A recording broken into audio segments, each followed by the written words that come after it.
Should you just push through it when you're feeling fatigued from work after a 12-hour day, demanding kids, everything else? You've probably seen these videos online that say, don't be so mentally soft, just push harder, push harder, push harder, which is actually more discouraging than motivating because that's not really realistic.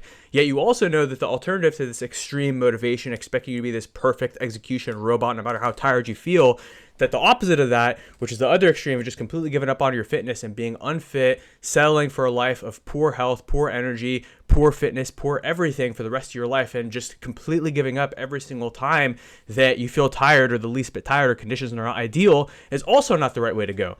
Yet you find yourself going hard, getting on a fitness kick for 2 to 3 weeks, going super hard, pushing through the discipline, then finding yourself super burnt out, sore, worn out, feeling old, feeling overstressed, feeling overwhelmed, and before you know it, you give up for another couple months, only to get frustrated again and then go super hard with your fitness again. And this is this yo-yo cycle that is super unrealistic, super suboptimal, and super unsustainable. So I'm going to show you a much more realistic method for actually adjusting your workouts so that you can stay more consistent despite how tired you might be. If you're just going through a difficult time with work, cumulative stress, other stressors outside of work and fitness, and maybe you have a busy quarter, maybe you have a busy week, maybe you're traveling. I mean, there are so many factors that happen on a daily basis, a weekly basis, a quarterly basis, that we need a realistic strategy to accommodate for these things and work around them as they come up, both when we're planning out the week, the day, the week, the quarter, the month, whatever it is, the year even, and when we're on just a day-to-day basis and we just feel not as good as we could. And I want it so that by the end of this video, any day that you would have normally quit or fallen off or skipped a workout, you know when to take a rest day and do it the next day. You know when to push through. You know how to adjust your workouts to make them realistic. And what I want is that by the end of this video, you know exactly what you need to do so that you never have this lack of consistency as a result of your inconsistent energy level, schedule, stress, workload, all those other factors ever again. So, of course, we're going to talk about when to push, when to rest, how to stay on track even when you're having a difficult time. I'm going to go through 14 steps to fix the root causes and a few simple workout template examples of how to adjust when you're fatigued, busy, tired, etc. So make sure you stay through to the end of this so you can learn all of the above. So, root causes. What are the root reasons why these things happen where, you know, sometimes as we get older, especially as our health declines, we might find ourselves in a position where our ability to just handle stress as a whole throughout every area of our life might decline, which is part of why you might want to be fixing your health. It's not just about how you look, but it's about how you feel, and it's about how much you can handle and being able to uncap your full potential and handle more and have a capacity to do more across all areas of your life. But in order to make it realistic, we have to account for what your cumulative load is right now, because unfortunately you're not this perfect robot who can get 2 hours of sleep a night and wake up at 3 a.m. every single day and, you know, perfectly execute everything you need to do, especially given that your health has not been that great for the last couple of years. So we're going to talk about how to adjust based on your training load and workload and slowly improve over time instead of declining with age. Because, you know, when I was, you know, much younger, like let's say 10 years ago, I could go work, you know, a 12, 16 hour day, sleep 4 hours a night, get up the next day, do it again. Yeah, I was a little tired, but a little bit of caffeine, I was good to go, and I could crush it every single week. But you know, now if I have a day or a week like that, especially being a little bit older now and having, you know, family, at least one child, I'm sure that you have at least one child running around as well, demanding everything from you, just like, you know, the situation that we have at home. And so ultimately you might find yourself between those long work hours and having a family, everything else, and the fact that you're older, that sometimes you're just too tired after work. Maybe your joints hurt, maybe you feel stiff, maybe you just feel stressed and overwhelmed and you'd much rather relax and, you know, eat some junk food, etc., then go to the gym, even though you know it's the wrong thing to do. And so, of course, as we get older, we might find ourselves in a position where, you know, your stress is higher. Like I've definitely had plenty of days, plenty of weeks where, you know, I have all these different things. Maybe I have to take my son to school. Maybe I have to, you know, do all this work, get all these projects done, pursue this particular goal, hire this person, train up this person, fire this person. You know, there's all these crazy things that happen. And regardless of what career you're in, you may have some similar situations. Another thing too is that when you're younger, you can really get away with a lot less sleep. But what you might find now is that even though you've kind of fallen into this habit of getting poor quality and poor quantity of sleep, it really adds up and catches up with you a lot more severely now. So it's important that we account for these root causes because these are going to lead into the solutions. Additionally, your digestive system might have been a lot more forgiving when you were younger. You could go eat junk food, no problem, no bloating. But now even the littlest deviation from a healthy diet could cause bloating. And especially if you're chronically eating unhealthy food, you're probably chronically bloated. Okay. And then poor sleep actually compounds this, stress compounds this. There's a lot of stuff that happens that has led to your chronic bloat, gaining belly fat, etc. Now, ironically, all of the above, like the stress demands, the time demands, being tired, being heavier, just having a busy work schedule, everything, you end up having a very sedentary lifestyle, so this kind of happens naturally as we get older and as we get more busy. But ironically, this actually makes us more lethargic versus when we're living a more active lifestyle, okay? Same thing. If we don't actually consciously take care of it, you may have found yourself in a position where you just have the opposite of work-life balance. You have imbalance, right? You might find yourself where you're feeling mentally exhausted from all of the above. And now you might also have some health issues, especially if you're Pakistani, if you're Arab, even if you're African or African American. We're all at higher risk of diabetes. Like, Pakistanis, I'm half Pakistani, and Pakistanis have a 65% higher risk of heart disease, 5 to 6 times the likelihood of diabetes, etc. And the crazy thing is, and I go a little deeper into this in the health risk video, there's a lot of consequences, because actually diabetes and poor insulin sensitivity can actually make you at higher risk of low testosterone, which can really make all of the above way worse, all of your stress and age related issues. And then stress also can negatively affect your testosterone. So it's a chronic compounding cycle, negatively downwards. But again, we try to fix it, but we get so busy, we start to struggle with motivation. You might be chronically tight just from sitting all the time and from being so stiff and stressed out, and then your recovery starts to suffer. And again, everything kind of just adds up, and before you know it, you're way off. And then maybe you're in a good rhythm, but then you go travel and it throws everything off, and then you spend another couple weeks or months off from your rhythm. Your nervous system is fatigued from all the above, plus trying to train and work out, getting sore, and as we get older, it gets harder. So again, I just wanted to quickly address like all of the root causes, but now I want to go into the solutions, and some of these we're going to go really deep into, so you have like some exact strategies for like, okay, how can I adjust my workouts, and what's an example of an adjusted workout, so I could stay on track no matter what situation I'm facing. And then I also have some other videos that go a little bit deeper into some of the specific points we're going to cover as part of the 14-step solution, but I want to at least give the nutshells of each of these solutions, so you at least have some actionable stuff that you can apply right away. So the first thing is, and again, we'll do this at the end of this video today, we're going to go through the principles of how to adjust your workouts and modify them so they're still efficient and effective and productive, even if you're under a period of high stress and low recovery where you can't push nearly as hard as you would like to or as you normally would if you were really on it with your workouts and having a great day. So again, we're going to go through the specific strategies and then some examples later in this video after we've addressed the other 14 steps and kind of covered everything in a nutshell. So the first principle that's really going to help you a lot is front loading your activity early in the morning before the chaos of your day begins, because there are very few people who after work can just come home and work out, take an hour or two away from your family to go to the gym, all that other stuff. Meanwhile, you have all these family demands. They haven't seen you all day and you're already tired from work. It's not realistic for most people to work out in the evening. There are very few exceptions to this, like a very small percentage of people, less than 10%, I would say. Most of us, we're going to need to either do our workout in the morning or midday, but morning is still better. And only if we're forced to due to our meeting schedule, which again, like, we have one brother who sometimes he has meetings from 6 a.m. to 3 p.m. We have other brothers who actually have meetings from 4 a.m. to 6 p.m., although that's not every day, but a lot of days. We have some brothers who they start work really early, 5, 6 a.m. right after Fajr, and actually it's like after 10 for them, so they really don't have any other option. But if you have the option, morning is always better to front load, okay? Another thing is controlling your cortisol. So there's a hormone that becomes chronically elevated called cortisol when we're under periods of high stress. And so you might have noticed that, especially after a really stressful week, your eyes get puffy, maybe even your nose gets stuffy, you get extra bloated, you feel so tired and run down, your brain feels like all the juice has been squeezed out of it, and you feel super burnt out and worn out no matter how much caffeine you take, if you're a caffeine drinker, which most of us are. And this is because of high cortisol, and this can actually lead to premature skin aging, hair loss, all kinds of things. So definitely check out my deep dive, which I'm going to link in the description. It's a very big deep dive on how to fix your cortisol levels through both nutrition, exercise, sleep management, Islamic and mental health and relaxation strategies. It's a very deep dive, comprehensive video on that, over an hour long, just pure actionable value. Now, within that as well, it's good to have a nighttime routine and a good sleep quality protocol, which is one of the videos that I have on my agenda, my list of videos I'm going to be filming over the next couple of weeks, inshallah. So stay tuned for that as well. Now, one thing I've covered in many other videos, including one that I've just posted last week, was why the medium complex carbs, high protein, high fiber, low fat diet is far superior to low carb, keto, even intermittent fasting, carnivore, vegan. I mean, there's all these other very popular diets these days, paleo, which some of them have some benefits, especially in the short term, but all of them have long-term consequences, versus the diet that I teach in all my other videos, including the other one, which I can link it below as well, inshallah, is it's just going to be so much better for your cortisol, your energy levels, reducing your stress levels overall, etc., which is going to help a lot with just increasing your energy, increasing your capacity, improving your insulin sensitivity. I mean, there's so many benefits to following this type of diet. So see my other video on that, which I'll link in the description as well, In Shaa Allah. Now, another really nice actionable strategy that you can apply right away that's really going to help with your overall stress capacity root cause, in addition to the workout modification tips we're going to share at the end of the video today, is going for short 5 to 10 minute walks throughout your day. You can go for these walks in your break at work if you have breaks at work, which hopefully you do, but I know some of you don't.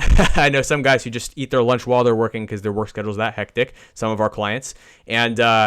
But if you can, take a 5 to 10 minute walk after each meal or after each prayer. And regardless how busy you are, you have to take breaks for prayer. I mean, that's like, you can't miss prayers. If Al-Razaq, Allah, one of his names is Al-Razaq, has blessed you with a good job, good income, everything. But then because of that job, you're missing out on fulfilling the rights of Allah and the obligatory acts of Islam.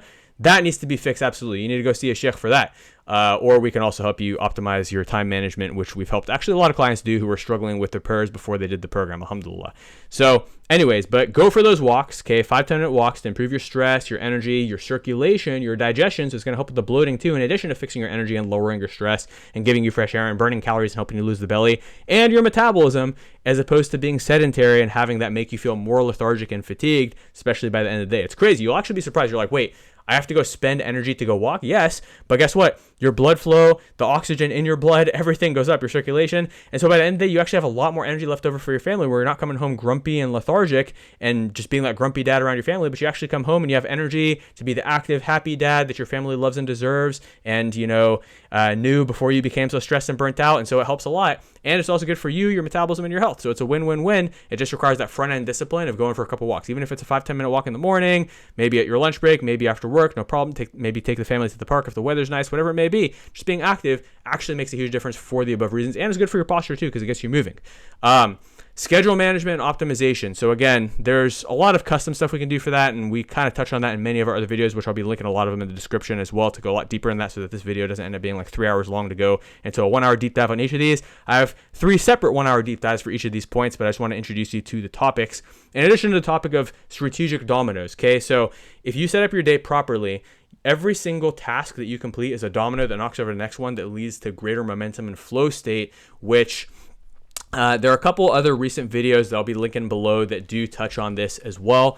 And this is going to help with the mental exhaustion aspect, because you get into positive momentum as opposed to negative momentum. Instead of everything being an uphill battle as you struggle to cope with your day and the load of stress that you have, instead it's like kind of coasting downhill. You don't have to press on the gas so hard. Everything kind of just flows naturally, and you're still getting stuff done actually at a greater level with greater capacity, greater efficiency, and getting more done, which makes you feel mentally excited because you're getting dopamine as opposed to getting cortisol. Instead of feeling worn out and exhausted, you feel more and more motivated because your momentum's going up. Now, of course, as you lose weight, it's going to help with the diabetes, it's going to help with the insulin sensitivity, it's going to help with your testosterone levels, because actually not only does low insulin sensitivity and high and diabetes and everything lower your testosterone and increase your cortisol, but having more body fat, being obese, actually increases your estrogen, because body fat, which is scientifically referred to as adipose tissue, actually has an enzyme in it called aromatase that literally converts your testosterone that you need for your libido, for your energy levels, for your virility, for your sense of masculinity, for your focus, for your goal-oriented, masculine behaviors, and it converts that testosterone into estrogen, which makes you emotional, tired, weight gain, water retention, all those other things. And then that estrogen signals to your hypothalamus to produce less LH, which then signals to your testes to produce even less testosterone. So it becomes a chronic compounding cycle towards low testosterone. So you need to lose weight. Being obese has some very severe consequences on your health, your mood, your quality of life, everything. So lose weight using other strategies that we cover in all the other videos. Now, the force method. Now, I know that low motivation, especially after being in this rut for a while and failing multiple times when you've tried to fix it, can certainly be a thing. So in addition to just getting some actual coaching and accountability, which we'll attach a link to our program details below as well, you can use the force method, which we cover inside of some of our other videos, to help you get your reason greater than the resistance that you face, which is how you're going to take action. That's what the force method does, and that's what we do even on the consultation before a client signs up to the program, to ensure that they show up to the program powerfully and get their money's worth, if they do end up moving forward with the program. It's very important that we set you up to show up powerfully in the program before we accept you into it, which is why on the application call, the consultation, we do use the force method right away to ensure that you're at a sufficient level of commitment and motivation to actually take action and get the value from this program so that we feel good that we actually transformed your life for the money that you paid us, inshallah. Now, I'm going to give a couple examples actually of this because I want you to hear the inspirational stories. Even if you were to never become a client, I want you to understand these examples. So I had a 49-year-old, now mashallah he's in his 50s, but he signed up almost 2 years ago, I believe. Actually, no, it was over 2 years ago. Mashallah, it's been crazy how time flies. This brother was about to turn 50 and he had been in a rut. He had been kind of up and down with his fitness for a while. And mashallah, he had gotten down from 260 to 230 over the years. So he was doing decently, but he was using severely restrictive diets. He was struggling with consistency with his workouts, crazy demanding schedule. He's actually the example of the brother who sometimes had meetings that started at like 4 a.m. and would sometimes end at 6 p.m. And that's why you need a lot of extra accountability and one-to-one just to get the ball rolling. But one of the things that helped him get the ball rolling internally, in addition to the external accountability, was having the conversation about why is this important to you. And what he said is that he wanted to be a great example for his 3 kids that on his 50th birthday, not that we celebrate birthdays in Islam, but simply just as a landmark, he wanted to show his kids that you can be in the best shape of your life and be fit at 50. And so, mashallah, he lost the first 20 pounds relatively quickly. He was able to crush it. He was able to build a ton of muscle. He got his biceps to 18 inches, which is crazy, mashallah. So that was pretty exciting to see, in addition to the fat loss and just the health, the energy, the motivation, everything else. And alhamdulillah, it had a positive impact on his kids, his family, his work, everything. And even on his friends, inspiring some of his friends who are in a similar situation to, In Shaa Allah, take action, inspiring his family, being the leader in his family, having them respect him when he told them, like, we need to get more active as a family, we need to go on hikes, we need to go on walks. And mashallah, it helped his wife, it helped his kids. His kids, I believe, started working out more. I mean, I think they were already kind of working out, but I'm sure that seeing him working out every day in the gym inspired them to work out more. And mashallah, he became a lot more motivated simply by reflecting on, why is this important to me? Okay, and that's just one of the steps of the force method, is just, why is this important to me? Another brother, he is actually watching one of my videos, and he watches a lot of my videos, but don't worry, brother, I'm not going to give any personal details without asking you. Mashallah, he's already down 15 pounds in like 6 weeks, mashallah. So you probably know who you are now, but I won't give specifics just yet. And he was watching one of my videos. It's actually the stress video. And it wasn't the stress tips itself, because he had actually found me through like another podcast, but it was the concept of legacy, leaving a positive legacy for your family. And so mashallah, he's been crushing it. He's been doing exactly just that, doing really well with the diet, with the training, with everything, in addition to the activities he was already doing on his own to take action prior to the program, which is amazing. And I'm super proud of him for the fact that he's been committed, he's been putting in the work, he's been doing a great job. And on top of that, that legacy was the thing that really resonated with him to be better and motivate himself. Now, there are many actually doctors who have done our program as well. And the previous brothers who I spoke of, one of them is in, executive team, like, management, stuff like that, like just managing large teams and whatnot, being on a bunch of meetings. The other one is in tech, programming, this type of industry. But we've also had a lot of people in healthcare, including a lot of brothers who are physicians across various different fields of medicine. And some of them, I'll give an example of one who, he doesn't have kids yet, but he's married and he, mashallah, has established a very thriving practice in a new city over the last year and a half. And so he's really doing well in his career. But one of the biggest struggles for him is finding the time, because some days he's working at 6, 7 a.m. and he doesn't come home till 8 or 9.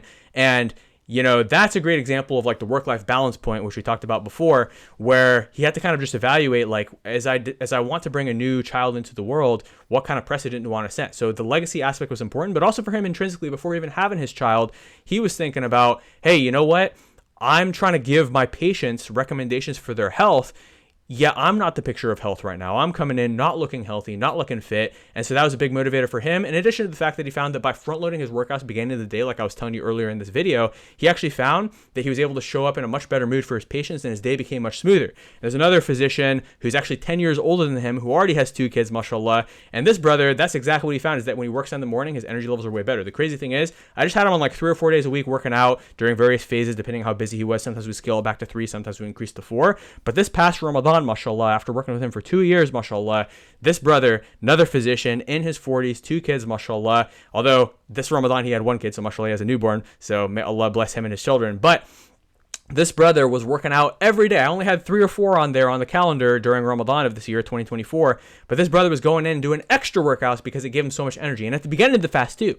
Even I don't work out at the beginning of the fast because, you know, I get a little dehydrated and I like to work out more either right before breaking the fast or at night after Tarawih if my schedule allows. But this brother, boom, he was going in and hitting it after suhoor because it boosts his energy all day long so he could show up to his patients and perform at the highest capacity while he was fasting for Ramadan. And he's maintained that habit after Ramadan, and mashallah, I'm very proud of him, and he's doing an amazing job. I mean, he's fully within integrity within himself, and even though he needed a lot of accountability in the beginning of his journey, he's been able to sustain that because of the intrinsic benefit he gets from working out. And then I see 2 initials here. I'm trying to remember which of the physicians. We've just had so many doctors come through. I have it to prompt myself on which motivational story to go into. I guess I'll have to go into that later, but the point is, there's discipline you can build, there's motivation you can build, and if you're somebody who's already, you know, very devoted and very driven inside of your profession, very disciplined in your profession, and you find it, you know, kind of frustrating that you can't apply that discipline to your fitness, I actually have an amazing video that's going to talk about how some of the same mindsets around overcoming failure, going at a moderate intensity, not giving up, etc., and then just having discipline overall, all the same mindsets and skill sets that have made you successful in your career apply to your fitness journey and how you can transfer those skill sets over using this framework, which I cover in the discipline video. So I'm going to link that at the end of this video, as well as inshallah in the description, because these things are extremely relevant and will help you a lot with taking the mindsets and skill sets you've already built to see success in one area and applying them to another area, which is now going to be your fitness, inshallah. So if you're feeling like super tight and you're wondering, hey, you know what, this is really inhibiting me, I feel so tired at the end of the day. You know, I once heard from this massage therapist that pain drains your brain, right? Which kind of like has a little bit of a rhyme to it. And it's a very true fact, which is that when you're in pain, when you're chronically tight, when you're chronically stiff, when you're chronically sore, when your mobility is poor, this actually has a tremendous negative effect on your energy levels, okay? Because pain drains your brain. There's this constant negative stimulus hitting you all day long, and you become numb to it because it just becomes your reality. Like if you have back pain, shoulder pain, knee pain, neck pain, ankle pain, elbow pain, wrist pain, carpal tunnel syndrome, whatever you have, okay? Eventually, you kind of just become so used to it that you're not feeling the pain itself. You just feel fatigued instead because you kind of just become numb. And it is a very bad way to live, which is why, but the good news to it is that once you do my foam rolling protocol, which I actually have a video on that as well, which I'll be linking in the description as well, you can literally go do these exact foam rolling exercises to open up to help prevent injury during your training and get more efficiency out of your training sessions in the first place, which you're going to see in the template session here today. But at the same time, you immediately feel better. You immediately have more energy. And this is actually a great strategy. I should make this strategy number 15 of the 14 I already have. But strategy number 15 to piggyback on this is that if you ever don't feel like working out, say, hey, you know what? Even though I don't feel up to working out today, I'm just going to go in and stretch, okay? I'm just going to do some foam rolling. By the time you're done foam rolling, I can almost guarantee you're going to feel like working out, because a lot of the times the fatigue that you feel is a lack of psychological momentum, which is another one of the points I believe we're going to address today, where just going and taking action, even if it's just a small commitment you can easily commit to, even if you're tired, such as warming up, by making that commitment and following through on it, you do already get a little bit of momentum, which solves the psychological aspect. But physiologically, if you have pain that's draining your brain and you go fix that by doing a mobility routine to fix your tightness and your stiffness and all that stuff, you will physiologically have more energy, in addition to psychologically have more energy, which is going to help tremendously with improving everything.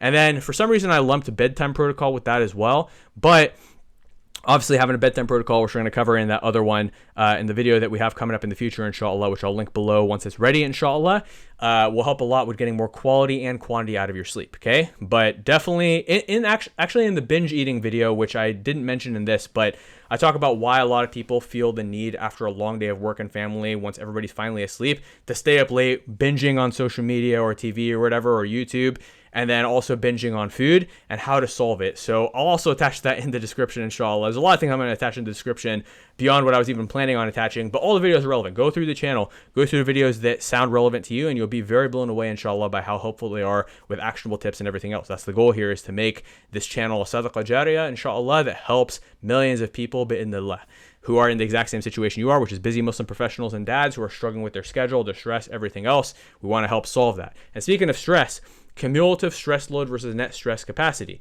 So in the workaround travel guide and in the dad motivation video, 11 steps for dads to achieve any goal, which I'll attach at the end as well, inshallah, or in the description, you know, life is a series of marathons and sprints, and you need to know when to push, when to sprint, and when to cut back, which is what we're going to talk about today, is how to cut back, how to adjust based on how fatigued you feel when we go a little bit deeper into the workout modification strategies, okay? And then, of course, travel in the video that we're going to link at the end about how to work around travel with your fitness and what protocols to follow to work around like equipment differences, schedule differences, stress differences, nutrition differences, everything else. You'll be able to go through that. And then, of course, the last 14th point before we go into the actual variables you can adjust within your workouts is learning how to understand your central nervous system over time. So obviously, if you're feeling overwhelmed, fatigued, tired, you're going to have to take it a little bit easier in the gym as opposed to when you feel super relaxed, recharged, everything, you can definitely go harder. And if you've been training really hard for a while and you've been really stressed at work for a while and you've been having good workouts, but you feel the fatigue adding up, well, you're gonna get to a point where you would have normally dropped off and quit and taken a bunch of rest days in a row and lost all momentum in your fitness, where in order to avoid that, which can be a slippery slope that leads to months of gained weight, losing all your progress, losing all your consistency, having to start at square zero or square -1 again, okay? We want to take a little bit of a maintenance approach where we say, okay, cool, we push for a bit, let's go and we'll take a deload week, which is a way of doing a weekly periodization to kind of bring your stress and fatigue levels down. Or you go in, you say, hey, I'm just going to have a couple lower volume workouts. There's a lot of variables we can address, which we're going to talk about in the next slide.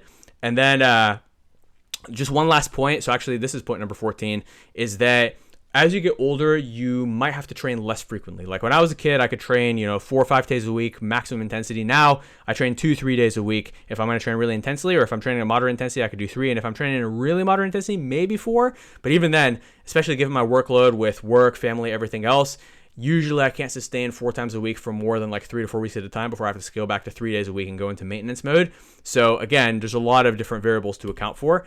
And it also depends on how hard you're training, your individual genetic differences, a lot of other things. So now that we have all the different variables, root causes, and nutshell solutions established, as well as which videos you need to watch after this, next up, I want to go into the actual variables of workouts that you might want to adjust specifically, as promised, to accommodate when you're having a busy and stressful week. And we're not going to talk about travel today because we just have a whole video where we talk a little bit deeper about travel as well that you can check out after this. But I'm just going to talk about when you're not traveling, and then for what to do while you're traveling, see the travel videos as well, In Shaa Allah. So the first thing is, over time, as you train consistently through and around the obstacles of fatigue, busy schedule, everything else, you're going to start to learn and develop a little bit of an instinct for your biofeedback through experimentation. So for instance, let's say that I had an 8-week period where I was training at max intensity. At the end of that, while also having stressful, busy time with work, I was so worn out that I fell off for a whole month. Or for a whole month, I couldn't go heavy and I felt really weak, but I still followed a maintenance strategy, which we'll talk about some maintenance strategies today as well. Well, I just learned that 8 weeks is probably a little too long to push, which means the next time that I'm in week 4 or week 6 of a phase like that, I might say, hey, you know what? I might need to scale back a little bit preemptively so I don't completely burn myself out. Or let's say that you were training really well for a couple days, but then you had a really rough day of work where like maybe you had to work for 24 hours. I don't know. Maybe you're in healthcare and you had a 26-hour on call. Maybe you're an account management executive, and it was the end of quarter and you had to work for like 24 hours straight, which we had another client who had to do that on top of traveling between Dubai and between UAE and Saudi, right? He's a regional sales director for a company there, mashallah. Or maybe, there's all kinds of crazy anomaly situations. Maybe you're an accountant and tax season came through and you were just overwhelmed for an entire quarter, okay? But obviously that's more like a quarterly thing. Let's talk about like just a daily thing where you maybe just had like a 24 to 32 hour, on call or shift or end of quarter closeout, whatever it may be. Well, and then even though you'd had 2 good workouts that week, you're just thrashed. Well, you know what? You might need to take 2-3 days of recovery, but don't let that become 2-3 weeks or 2-3 months or 2-3 years of taking off from the gym, because then you're going to lose all your progress. So you see, we don't want to be extreme in that regard. We want to say, okay, cool. I'm going to take 2-3 days off. I'm going to do a lot of stretching. I'm going to get a foam roller and have it at home and do some foam rolling and still eat clean and go for a lot of walks and recover and get a lot of sleep, because now the quarter's finally over, alhamdulillah, or now I have a couple days off after my crazy on-call shift, whatever it may be. And maybe it's only 1-2 days off, okay?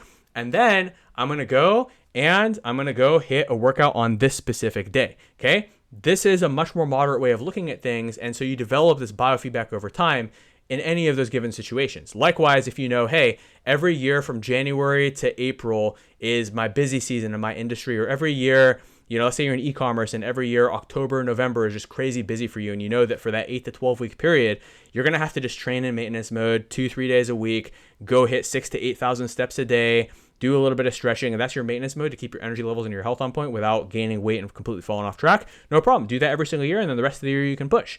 Or let's say Ramadan, you're like, you know what, Ramadan, I want to really focus on ibadah. I'm just going to take fitness and maintenance mode, but I'm not going to completely fall off. I'm going to do these workouts that increase my energy so I can do more ibadah, but I'm not going to do these crazy workouts that drain me so it negatively affects my ibadah. Boom, no problem. I'm going to follow clean nutrition so I can, have more energy during the day while I'm fasting and have more energy for tarawih at night, no problem. So you cut down a little bit. Versus, let's say that every year you know that August is the month where you have some time off from work, your family's in another country, it's almost like you're single again, you get to chill, you get to go hard with your fitness. Like one of our clients, actually, for him, July until I think second week of August, and mashallah, he's a physician. He wasn't one of the examples I used there, but he is a great example in many different ways, and I've used him as an example in other videos. But that's the period that he has right now. So boom, he's going harder than ever, and then when his family comes back, he's going to scale back a bit. But as you can understand, there are some seasons that you sprint and some seasons that you run the maintenance marathon, okay? So this is something you will learn over time, especially if you have a coach, guided experimentation. Obviously, we can help you with this, but regardless, you can also learn this for yourself over time. And so frequency might be one variable where during your really busy season, you might just train 2-3 days a week, but it's not just, hey, I wanted to do 5 days a week, but now I'm only doing 2 and I'm falling short. No, it's not that. It's, hey, let me strategically plan what does 2-3 days a week look like where I'm still efficiently hitting everything I need to hit every single week and still going for walks every day, even if it's a 5 to 10 minute walk, so that I can stay on track. Versus during my busy season, during my my chill season or my season where I can push and sprint a little more, maybe I want to train 5 days a week, but I understand that I'm 45, not 25, and therefore at age 45, I can only train 3 to 4 days a week instead of 5-6 days a week, like when I was a college athlete. Okay, that's another thing you need to account for, understanding age. That's why it was important we talked about the root causes before. So frequency is the first of these variables. And I also looped in how it relates with like understanding and developing yourself over time, which again, to be honest, to be frank, as much as I'd love to say just experiment with this on your own, which you can, especially if you're not in the right position to work with a coach at this time, honestly, just do the coaching. It's going to be much better for this, which the link is in the description below. But of course, I understand if you're not ready for that yet, you can try this stuff out on yourself first, get some results in advance, and then later down the road, you might want to jump in whenever is best for you, In Shaa Allah. So the next thing we're going to talk about is we're going to talk about intensity and weight versus reps. So I have here, it says PR story to prompt myself on a story probably about a client, but I honestly can't remember, but I can give you another example. So intensity and weight versus reps. So I'll actually give a personal account. About 2-3 weeks ago, I worked out with a friend who I hadn't worked out with in a while. And the last time I worked out with him, I hit the 100-pound dumbbells on incline bench, right?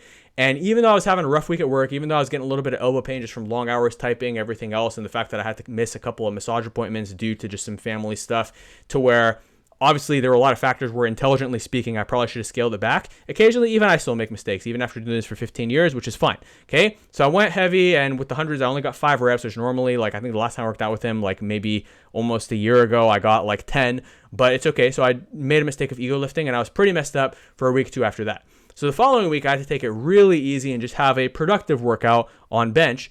And then recently, I actually worked out with the same brother as well as another brother. And these are some brothers from the masjid. One of them is a sheikh, mashallah, and the other one is a good brother who I've known for a long time, who ironically is related to that brother through marriage, brother-in-laws with each other, mashallah, which is cool. So during this workout, I decided to play it super smart and just take it easy with my ego. And these brothers are also dads in their 30s who are actually more so, they're older than me, alhamdulillah. So we were able to kind of just take it easy and understand, hey, you know what? We don't have all the time in the world. We got the stresses of kids, whatnot, everything else. So let's take it easy. So we had that common understanding where there's no ego lifting, even though in previous times we ego lifted, right? So I said, okay, cool. I'm just going to use the 40-pound dumbbells. I'm going to go at 40% of my max, or, what I would do if I was really pushing hard, even though I have the ego boost and the testosterone boost around of being with my, high test Muslim brothers, right? So I did 3 or 4 sets of 10 with the 40s, just getting blood flow, focusing on the contraction, which I'm going to talk about. Rep style is one of the other variables we can adjust a little bit later. And then after 3 to 4 sets, all of a sudden I started to feel good. My elbow pain had gone away. Everything else was feeling good. My shoulder pain had gone away. Everything was feeling good. And we did obviously a long warm up to undo all the desk posture. And I've been pushing really hard with work lately, as well as some family demands. So, I wasn't expecting to go heavy, but I was like, you know what? Let me go up to the 65. So I still didn't go heavy, but I said, okay, cool.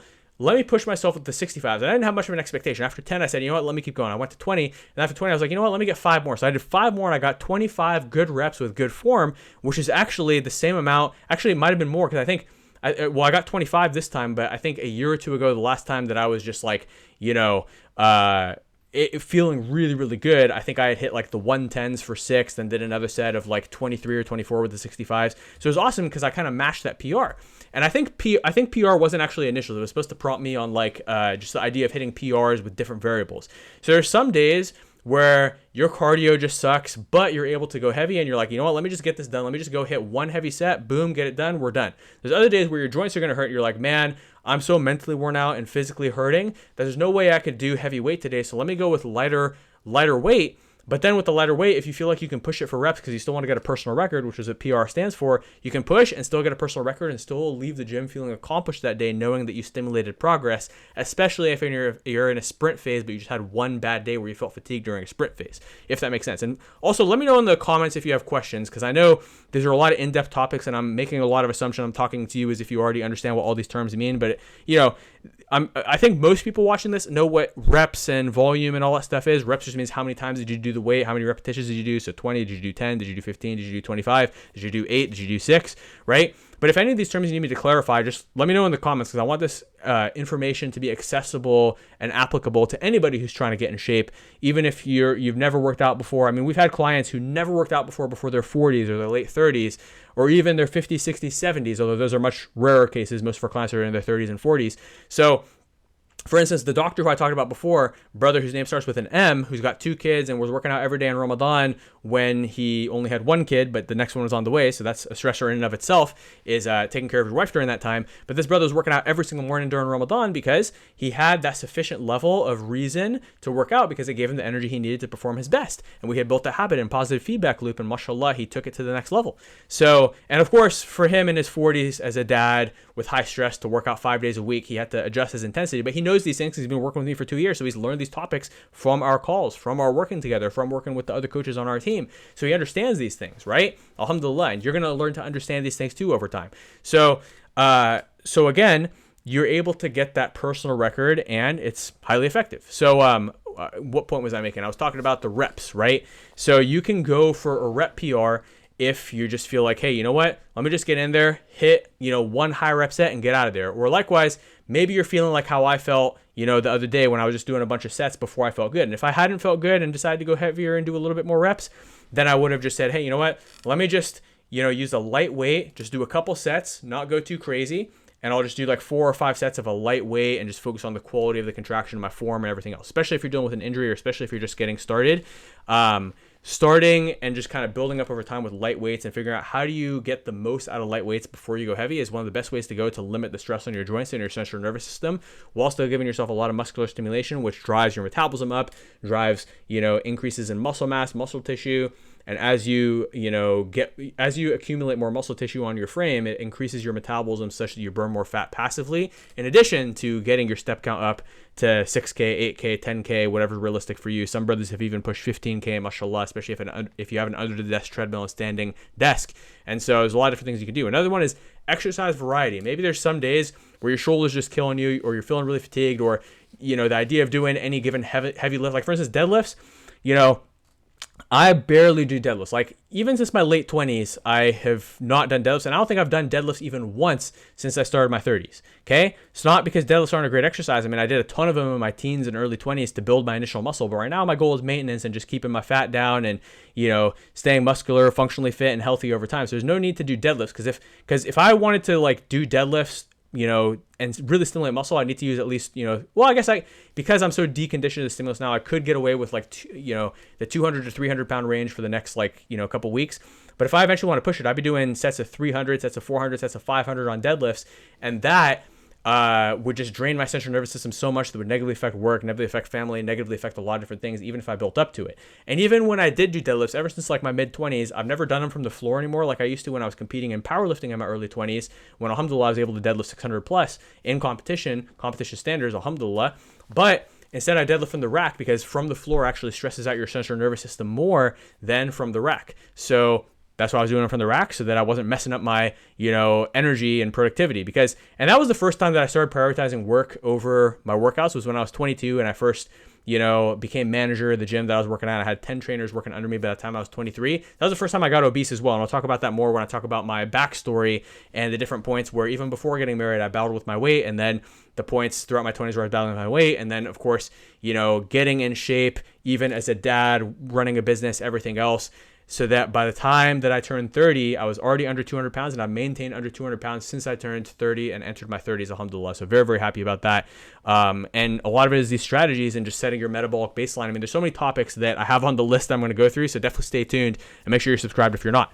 But the point is, switching up the exercise variety to account for any kind of injuries, central nervous system fatigue, preferences. Maybe there's an exercise that you really like to do that you hate doing, like maybe squats, for instance. Let's say squats, you see tremendous benefits from squats, but you have just any given week where you're just like, you know what? I am so worn out, I could do anything but squats today. Even lunges I'd rather do, or maybe anything but legs I'll do, but I'm supposed to do legs today. Well, you know what? If you're that worn out, go in there and do something productive other than legs, such as back day. Move it around a little bit. And there are ways to move this around. This kind of ties in with frequency a little bit because you're adjusting your weekly periodization to account for just the fact that you're just feeling super worn out that given day. That way, instead of just skipping the session altogether and then losing your momentum, you go and you at least do something, okay? Instead of forcing yourself to do legs. It's okay to skip legs once in a while as long as you make it up later and as long as you replace it with something else that given day, even if it's arms, okay? As long as you maintain that habit of regularity, but occasionally you do need to take rest days too. So it's important to know yourself and learn yourself over time, as we talked about, understanding your instincts that develop over time, biofeedback and experimentation, and having the right accountability to make sure you don't fall off in the first place, right? Rest period, that's another one. Sometimes you don't feel like going heavy, you don't feel like going high reps, and you don't feel like doing high volume either, no problem. You can literally do circuits with very, very short rest periods so that without having to go heavy, high reps, or high volume, and volume refers to how many sets you do, you're still having an efficient workout that gets your heart rate up and gets you a nice pump. And I've definitely had to do that many times before, like circuits. And this is very time efficient as well. If you have limited time to work out, like 15, 20 minutes, if you're like between taking your kids to school and, work or whatever other weird time constraints you might have any given day or unexpected obligations that come up. Now, let's say on the flip side, there's one day where you're just heaving, this happens like your central nervous system fatigue can affect your strength. It can affect your cardio. It can affect different things depending on what kind of stress you're under. So these things are all relevant. So if you're having a day where you're kind of just sucking air, but you don't mind doing one all-out set and then resting 5 minutes between sets, I know that you might have read and heard online, maybe you watched the Huberman podcast, whatever it may be, and you've heard, this is the scientifically optimal rest period. Well, you know what? If having a little bit of a long rest period, 3 to 5 minutes, helps you have a more efficient workout and be more sustainable and not feel so overwhelmed by the prospect of having to work out and keep your rest periods perfectly controlled to 45 to 60 seconds or 90 to 120 seconds or 60 to 90 seconds or whatever scientifically optimal range you're trying to stick to, take that 3 to 5 minute rest period. Take a nice long rest between sets. Do some texting between sets. Or if that distracts you, makes you more stressed, opening your phone, leave your phone in your locker. You got to understand yourself and account for all these individual variables for yourself.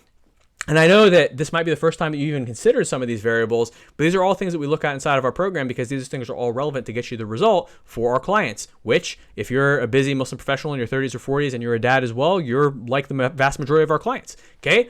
Now, another one is the duration. So we talked about that a little bit. If you have a weird time constraint, 15, 20 minutes to work out, or even just 10 minutes to work out, you might just have to do a bodyweight circuit. You might not even have time to commute to the gym. Even if you have a hotel or an apartment gym, you might just do a bodyweight session in your home or in your hotel room or in your Airbnb, wherever you are, if you're traveling. We're not going to talk about travel today, but I just figured I'd mention that example. Rep style. Maybe there's a day where you just have, the idea of going heavy, the idea of going high reps, nothing makes sense. Everything is hurting. Just go really, really slow and try to make the most out of slow reps. This is great for bodyweight training. Let's say you can do 20 push-ups, but you don't feel like doing 20 push-ups that day, but you want to at least do something. Do 10 slow push-ups. You get a lot of benefit. Or 10 push-ups with a very big range of motion, or do it slow and with range of motion. Especially when you're first getting started, optimizing for technique and taking it light and easy and making the most out of light, easy weight and lower reps. Well, not super low reps, but nothing crazy either, is the best way to get started and start moving forward. And of course, there's technique and phases, which will go beyond the topic today. But if you want me to cover like periodization phases or go deeper in any of these topics, just let me know in the comments, and In Shaa Allah, happy to do that if it's applicable to you and helpful to you. And then there's other things like rest pause, pull-in audibles, other considerations. I'll mention that actually when I go into the examples and templates in the next slide. But again, you're going to learn more over time about your body, your mind, everything, how everything works for you. You're going to be able to adjust over time. And I know it'd be great. I mean, within the next month or two, you'll know your body, especially nutrition-wise, a lot better. But I'd say over the next year or two of learning how to optimize for consistency, staying accountable, especially if you have somebody to hold you accountable, will make a huge difference to where 2 years from now, you're going to be an expert on your own body, which would be amazing. But even within a month or two, you'll have a pretty good understanding training wise, and you'll definitely have a great understanding nutrition wise, which foods work for you and which foods don't. Okay. Which in the very last video, the last video I did most recently before this, I talked about how to evaluate my criteria for evaluation for which foods are going to work well for you and which ones don't from the list of traditionally good versus traditionally bad foods. Now, let's talk about some workouts. So let's say you're training chest, and I'm going to give you an example of like what you would do if you're feeling great versus not feeling great. So let's say you're feeling amazing. Your stress is low. You got perfect night's sleep. Your nutrition's been amazing. Everything's perfect. Stress has been low. Kids have been easy. Work's been easy. Life is great. You've been recovering well, having productive sessions, stretching good, got a deep tissue massage 2-3 days ago. Everything is open and perfect. Okay. All the conditions lined up. Okay. You know, that's the Mubarak workout. You got a lot of barakah in that workout. So your ibadah has been 100% on point, and it should always be 100% on point with the obligatory acts, but you've been doing extra ibadah too, but still getting your sleep. You know, everything is lined up perfectly, and you made dua, and everything is perfect. Okay, boom. You end up doing your warm-ups, which, you know, I show the foam rolling in another video. You hit max effort dumbbell incline bench. So what that means is like, you know, that's the type of day where maybe in my example, I hit 110 for 6, or, you know, the 100-pound dumbbells for like 10 to 12, or maybe even 15 reps. Boom, everything's perfect. Then after that, I go down to dumbbell flat bench because I'm fatigued from the incline bench, and maybe I'm using like 2-minute rest periods or 3-minute rest periods. After that, I'm going to be pretty worn out after a total max effort set, especially if I did a drop down set to like, I don't know, 75s for 12 to 15 after that, or even a drop set.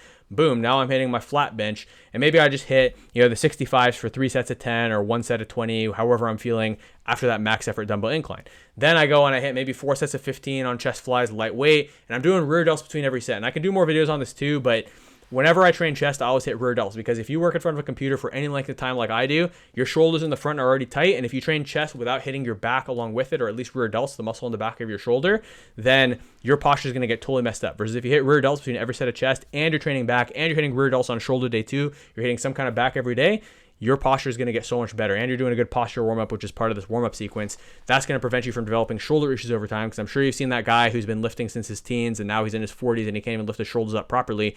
Don't let that be you. Now, maybe you're in your 40s, and you just start working out in your 30s, or you're just starting now in your 40s. Well, you don't want to be that guy in your 60s or your 50s, because your joints will degenerate faster than that guy who, you know, started lifting in his teens.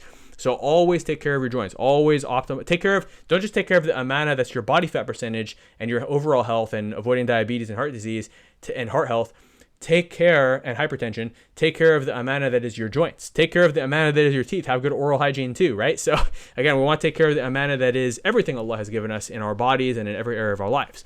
Now, maybe you finish off the workout with a little bit of a twisting ab type movement. I like to do that on chest day. It works really well, and it kind of keeps the spine moving optimally and keeps that functional strength.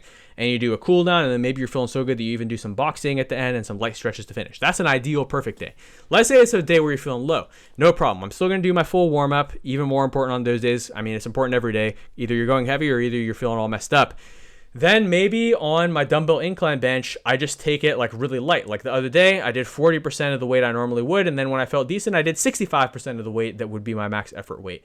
And then with that, I ended up being able to go max effort reps and pushed it to 25 reps, which gave me a crazy good workout.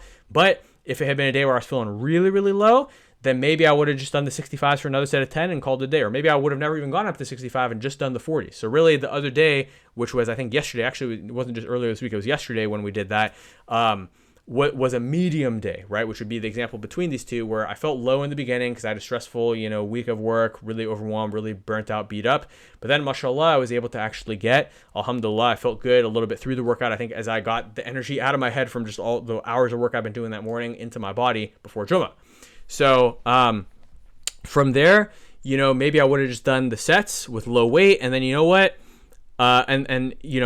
Yesterday was an example of an audible where midway I said, hey, I can go a little heavier after a few sets. Then just hit flies and then a couple light exercises and a light stretch to finish. Boom, that's still a productive workout. Not every workout has to be this, the one that you do when you're feeling great. If this is your standard, then if you have one bad week, you're going to fall off for a couple weeks or maybe a couple months. And this is what happens to so many guys. I have so many guys who come into consults with me and my team, and they're like, hey, I was doing good with fitness, but then I had one day which became a bad month, which became a bad year. And now 10 years later, I've gained 50 pounds. Boom. That's not what you want to happen. Or even 1 year later, I've gained 50 pounds. It's happened to a lot of guys. They'll gain weight really rapidly if they fall off. So the thing we want to optimize for here is not falling off, but instead knowing how to have a productive workout adjusted if we're feeling fatigued. Now let's talk about back day. If you're feeling great, maybe you do warm-ups, maybe you do an activation sequence, which I always like to do before back day. And then you do some max effort weighted pull-ups. Maybe you put 75 pounds attached to yourself and you're doing pull-ups. And of course, if you're not at that point yet, maybe you're still, fairly overweight yourself. Maybe you weigh 270, 300 pounds already. You might do assisted pull-ups or lat pull-downs, right?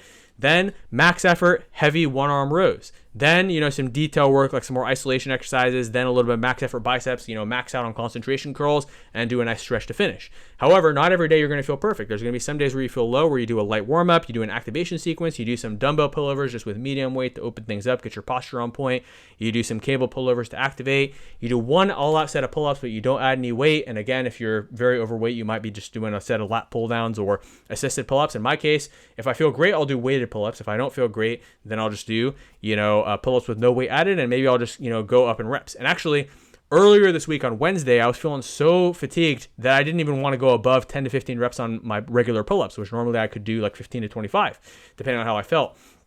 So I just did a set of 10, then I rested for about 30 to 60 seconds, then I did another 5, right? This is a technique called rest pause. You might have heard of this before if you've studied a lot of different training modalities. So this is a great way to use rest pause in a situation where you just don't feel optimal. Because the thing is, you hear a lot of these influencers in their early 20s who are doing bodybuilding and that's their whole life and they don't have kids, they don't have a job, all they have to focus on is working out, eating right, and sleeping right? Those influencer strategies do not work for you. That's why in a recent video I did publish earlier this week, I talked about why all these influencer diets you see on the internet aren't going to work for you as a busy Muslim professional in your 30s and 40s, right? However, rest pause, which they use as an intensity technique to make extra gains on their bicep peaks, which we don't really care about as professionals and dads in our 30s and 40s, and as Muslims who are, riyah, showing off is a sin, so we're not trying to be a narcissistic bodybuilder in the mirror. However, we're just trying to be healthy, and so we can use rest pause to achieve a little bit extra intensity if we were going light, but we know we can squeeze out a little more. We want to leave the gym feeling accomplished. That being said, you don't always have to leave the gym feeling accomplished because you hit a personal record or higher intensity. Sometimes you leave the gym feeling accomplished because you made it despite the fact that you were feeling tired. You still got in there and you had a productive workout. And that's the thing. We want to optimize so that we're not just holding ourselves to this impossibly high standard at all times, but really the place where we hold ourselves to a high standard is how consistent we can be, not how intense we go, because holding yourself to a high standard of intensity is not realistic given your stress demands and your giant responsibilities across work and family. So we shift our priorities. We still want to be on point. We still want to use fitness as a vehicle to boost us in our work and family life and our work performance, cognitive performance, mood around our family, being a better Muslim, taking care of the body Allah gave us. So have a high standard for consistency, but allow yourself to have a variable standard for intensity and make the modifications of the variables I spoke about in the previous slide. And that's going to allow you to be successful over the long term and optimize for consistency as opposed to trying to optimize for intensity. Because doing something drastic to try to lose weight fast is the opposite of what you want to do. You want to take a slow, sustained approach. You don't want to be that candle that, burns fast, the flash in the pan, but then you burn out and the candle goes out for the next year. No, you want to be a slow, steady burning candle that burns for the rest of eternity, In Shaa Allah, bi'idhnillah, or at least for the rest of your life. And that's what it's all about, is being fit for the rest of your life. I mean, it's cool to be fit in your 40s, but it's even cooler to be, functional in your 70s and not become a burden to your family and to still be able to worship Allah properly without having to sit in a chair, to be able to still make it to the masjid, hopefully for all 5 salah. I mean, I see brothers, actually there's one brother in his 90s at one of my masjids, the masjids where I grew up. According to the sheikh, he's in his 90s. And I didn't know this. I thought he was maybe in his 70s because he looks like he's in his 70s, mashallah.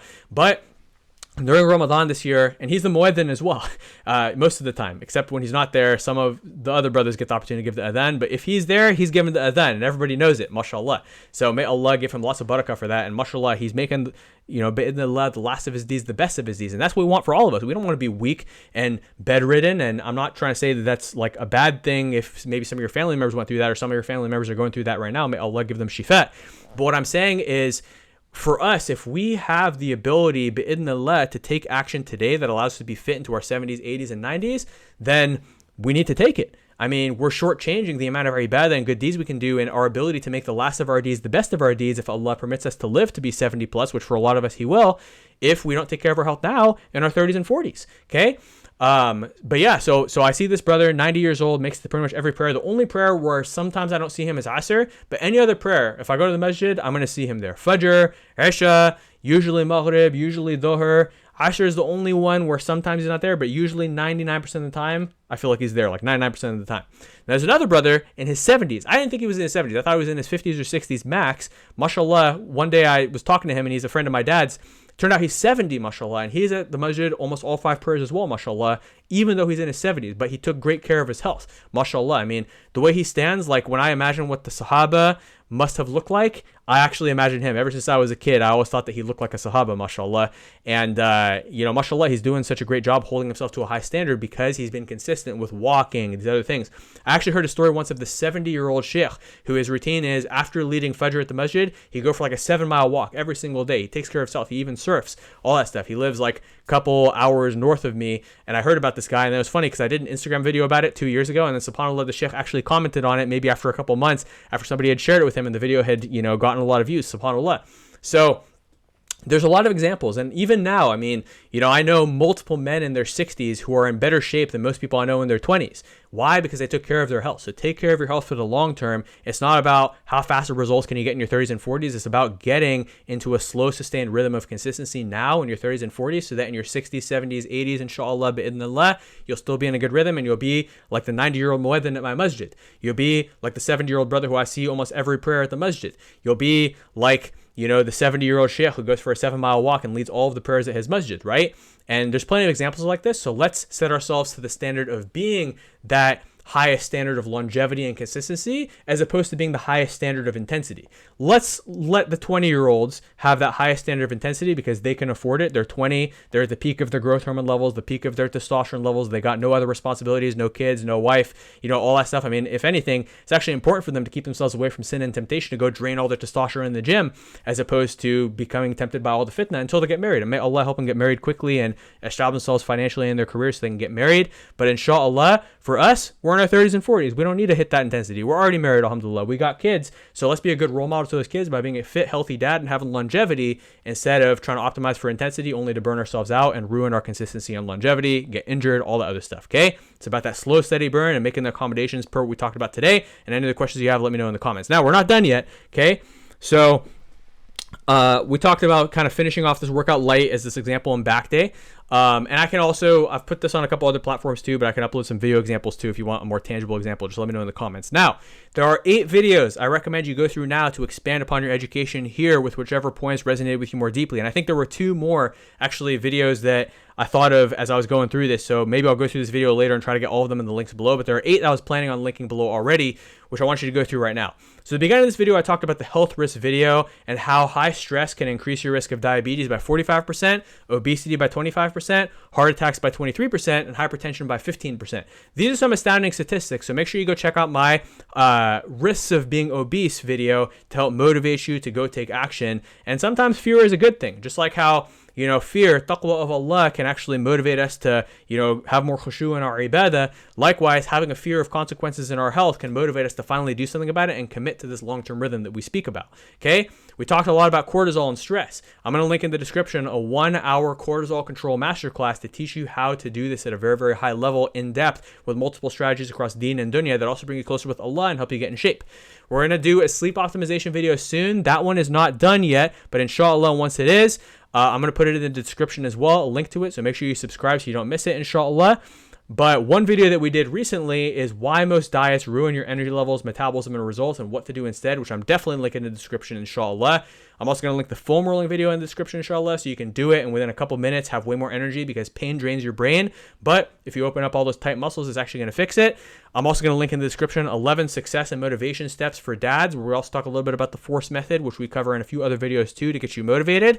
And the 2 I'm going to link right now are professional versus fitness discipline and working around travel. So if you need help working around travel and working fitness into your busy schedule, we're going to attach that one right here. And if you need help transferring all the discipline you have in your professional life to your fitness, that one's going to be here. Travel fitness video / working around your busy schedule. Discipline, applying your professional discipline to your fitness discipline here. Check them out, and inshallah, I'll see you in the next video. Assalamu alaikum.